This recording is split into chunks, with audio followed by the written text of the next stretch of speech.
सबको पता है कि आज अगर ये कांग्रेस और आम आदमी पार्टी का अलायंस हुआ है तो मैं तो डिबेट्स में जाता हूं तो मुझसे लोग पूछती है अंजना जी, कहते हैं कुलदीप जी आप लोगों ने अलायंस कैसे कर लिया, आप तो दूसरे को बड़ी गालियां बकते थे, आप तो दूसरे के खिलाफ थे, कांग्रेस और आम आदमी के खिलाफ आप लड़के आए और आपने अलायंस कर लिया।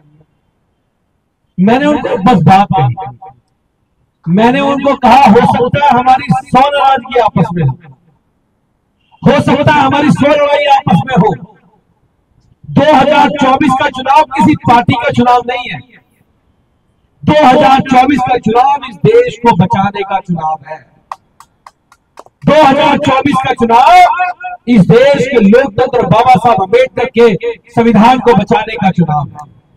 और अगर कोई ये कहेगा कि हम इस देश के संविधान को बदल देंगे तो हम छाती ठोक के कहते हैं कि हमें कितनी भी नाराजगी के बाद अगर गठबंधन करना पड़ेगा तो हम उसके लिए तैयार है, इसलिए गठबंधन किया है। अगर इस देश की डेमोक्रेसी में खतरा नहीं होता तो कांग्रेस अलग लड़ रही होती, आम आदमी पार्टी अलग लड़ रही होती, फिर तो हम चुनाव लड़ रहे होते बीजेपी के खिलाफ। आज हम बीजेपी के खिलाफ नहीं लड़ रहे, हम तो देश को बचाने की लड़ाई लड़ रहे हैं, हम इस देश की डेमोक्रेसी को बचाने की लड़ाई लड़ रहे हैं। बाबा साहब अम्बेडकर ने देश को संविधान दिया और वो संविधान इस देश में सबको समानता का अधिकार देता है, सबको बराबरी की बात करता है। जो बहन जी ने भी शिक्षा की बात करी तो बाबा साहब अम्बेडकर का संविधान हम सबको अच्छी एजुकेशन की बात करता है, राइट टू एजुकेशन की बात करता है। बाबा साहब का संविधान हर धर्म को अपने धर्म को मानने की आजादी देता है, चाहे वो हिंदू हो, चाहे वो मुस्लिम हो, चाहे वो सिख हो, चाहे ईसाई हो, चाहे बौद्ध हो, चाहे जैन हो, किसी भी धर्म के लोग हो, सबको अपने धर्म के मानने की आजादी है। बाबा साहब का संविधान इस देश के दबे कुचले लोगों को आरक्षण की व्यवस्था भी करता है। एससी के लिए अलग आरक्षण है, एसटी के लिए अलग है, ओबीसी के लिए अलग है, हर किसी के लिए अलग आरक्षण।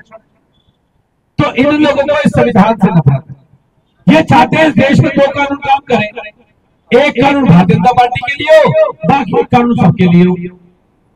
बाबा साहब अम्बेडकर ने इस देश में चाहे सबसे गरीब तबके का आदमी हो, सबसे निचले तबके का आदमी हो, उसके पास भी डेमोक्रेसी में एक वोट का अधिकार है, और सबसे ऊपर तबके में बैठा हुआ देश का राष्ट्रपति या देश का प्रधानमंत्री हो, उसके पास भी एक वोट का अधिकार है।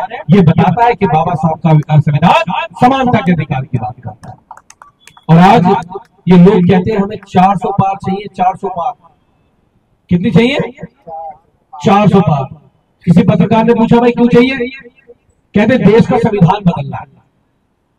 मैं इनको कहना चाहता हूं यार, संविधान बदलने की तुम्हारी औकात नहीं है, संविधान बदलने की तुम्हारी औकात नहीं है, लेकिन बाबा साहब अम्बेडकर ने देश के लोगों को वोट का अधिकार दिया है, और हम अब की बात तुम्हें चैलेंज करते हैं, उस वोट के अधिकार से तुम्हारी सरकार बदल देंगे। बताना चाहते हैं तुम संविधान क्या बदलोगे, तुम संविधान बदलने की बात करते हो, आज कह रहे हैं संविधान नहीं बदलना चाहते।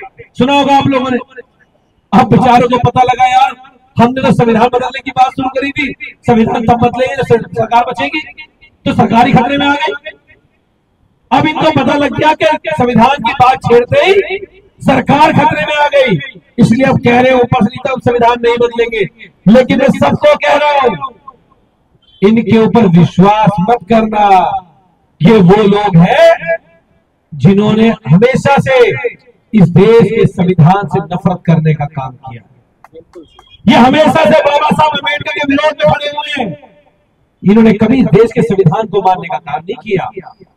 तो आज ये लड़ाई कुलदीप कुमार को मेंबर ऑफ पार्लियामेंट में पहुंचाने की लड़ाई नहीं है, आम आदमी पार्टी कांग्रेस जिताने की लड़ाई नहीं है, ये लड़ाई सीधी सीधी है। एक तरफ वो लोग हैं जो देश के संविधान को खत्म करना चाहते हैं, और एक तरफ हम लोग हैं इंडिया अलायंस वाले, जो अगर अपनी जान की बाजी देकर भी संविधान को बचाना पड़े तो उससे पीछे हटने वाले लोग भी हैं। तो मैं आप सब लोगों से कहना चाहता हूं अब की बार घर से निकलिएगा ज्यादा संख्या में, लोकतंत्र के स्तर में हिस्सेदार बनिएगा, भागीदार बनिएगा। अगर अब की बार चूक गए तो दोबारा वोट नहीं दे पाओगे। लास्ट टाइम होगा वोट का ही, सबको पता है। दिल्ली के मुख्यमंत्री अरविंद केजरीवाल जी ये बात कह चुके हैं कि अगर 2024 में सरकार आई तो इस देश में चुनाव नहीं होगा उसके बाद। संविधान नहीं बचेगा, चुनाव कहां से होगा? तो मैं सबसे कहता हूं आप लोगों से, ज्यादा से ज्यादा संख्या में निकलिएगा, वोट देने जाइएगा। और ऐसा नहीं कि खुद ही वोट डालिए, पड़ोसी का डलवा के भी आना है, और भाई को डलवा के आना है। कोई यहाँ पे नहीं है तो बाहर से फोन करके बुलाना है, सबको कहना है वोट डाल के जाइए। कोई गांव में तो वहां से बुलाओ, कोई जाने वाला तो टिकट कैंसिल कराओ, लेकिन वोट डालने जरूर जाओ। और मैं आपको विश्वास दिलाता हूं दानिश भाई, ये चुनाव इंडिया अलायंस का चुनाव हो रहा है, और इंडिया अलायंस का मतलब है जिस दिन गठबंधन दिल्ली में हुआ था उस दिन ये बात तय हो गई थी कि इंडिया अलायंस के पास 62% वोट है। 62%। कितने बचे? 38। कौन जीतेगा आप लोग बताओ? 62 वाला, 38 वाला? आप बताओ। लेकिन एक बात समझ लेना, हम पे 62% तो है, बस सिर्फ हम लोगों को वोटों की चोरी रोकनी है। अगर वोटों की चोरी रोकने में कामयाब हो गए तो चुनाव में गारंटी से दे रहा हूं, दिल्ली की सातों सीटें इंडिया अलायंस जीतेगा, ये बता दें। अब ये चोर भी है भाजपा वाले, पता है आप लोगों के पास? मैं बताता हूं। मैं टीवी डिबेट में था गौरव भाटिया के साथ, चंडीगढ़ का चुनाव था। गौरव भाटिया ने कहा कि चंडीगढ़ का चुनाव भारतीय जनता पार्टी जीतेगी। मैं बड़ा टेंशन में आ गया, हमारा तो अलायंस हो गया, ये क्या जीत जाएगा? मैंने कितने वोट है आपके पास? कह रहा 16। मैंने कहा हम पे तो 20 है। कह रहा नहीं, ये चुनाव भारतीय जनता पार्टी जीतेगी। मैंने कहा वैसे ही बोलना, वो टीवी डिबेट में बोलते ही हारने वाला भी बोलता जीत रहा हूं। लेकिन 2 दिन बाद मुझे पता लगा तो रिजल्ट आया कि 16 सीट वाला भारतीय जनता पार्टी का मेयर चंडीगढ़ में बन गया। हम बड़े टेंशन में आ गए, ये क्या हुआ? 16 सीट वाला कैसे जीत जाएगा? दूसरे क्लास के बच्चे को पता है कि 20 बड़ा होता है, वहां 16 वाला जीत गया। लेकिन उनको पता नहीं था मुकाबला इंडिया अलायंस वालों से था, आम आदमी पार्टी शामिल थी। ऊपर कैमरे लगे हुए थे, जब ऊपर वाला भी साथ नहीं देता ना किसी का, तो कैमरे की रिकॉर्डिंग चालू हो जाती है। बेचारों ने खूब कोशिश करी कैमरे बंद करने की, रिकॉर्डिंग ऑन थी। हमने फुटेज उठाई, सुप्रीम कोर्ट में दी, तो पता लगा कि भारतीय जनता पार्टी का जो प्रेसिडिंग ऑफिसर था उसने 8 वोटें कैंसिल करने का काम किया। और जब वो इस देश की डेमोक्रेसी में, लोकतंत्र में एक पेन चला रहा था ना, तो वो बाबा साहब अम्बेडकर के बनाए हुए लोकतंत्र को खत्म करने का काम कर रहा था। पूरे देश ने देखा कि भारतीय जनता पार्टी ने कैसे वोटों की चोरी करी। तो सोचो, अगर एक नगर निगम का मेयर बनाने के चंडीगढ़ में, इतना चंडीगढ़ है इतना सा, तो ये तो लोकसभा का चुनाव है, क्या क्या कर सकते हैं। तो वोटर लिस्ट में नाम भी चेक कर लेना अपने अपने, पता लगा नाम ही कट गए, सब चेक कर लेना, रिश्तेदारों को चेक कर लेना अपने। और ये भी कहना जिसके वोट ना बने वोट बनवा ले और वोट डालने जरूर जाए। तो वोटों की चोरी रोकनी है। इंडिया अलायंस चुनाव जीता हुआ है।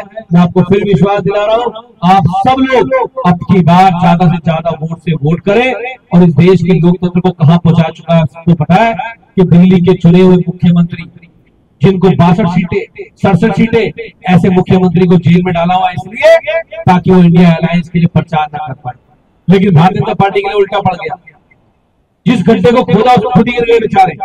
अब पता लगा दिल्ली का चुनाव भी उल्टा हो गया।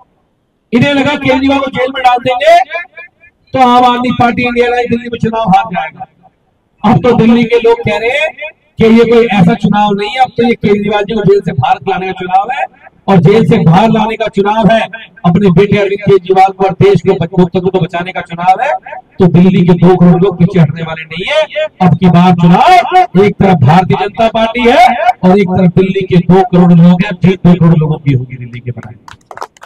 तो आप सब लोग इतनी भारी संख्या में इकट्ठा हुए, उसके लिए बहुत बहुत धन्यवाद। और मुझे और लंबा बोलना था लेकिन मेरी आगे मीटिंग लगी हुई है और जाने का रास्ता 1 घंटे का पूरा जाम के साथ निकल के जाऊंगा। तो मैं माफी चाहता हूँ आप लोगों से, काफी लोगों को ना बोलना था लेकिन वो भी नहीं बोल पाए मेरे चक्कर में, तो मैं सबसे माफी चाहता हूँ। लोकसभा का चुनाव है, बहुत बड़ा चुनाव है। भाजपा के पास तो भैया पैसा वैसा सब कुछ है, बड़े लोग हैं वो तो हेलीकॉप्टर चले जाएंगे, हमारे पास तो हेलीकॉप्टर भी नहीं बचेगा, हमें तो जाना गाड़ी से पड़ेगा।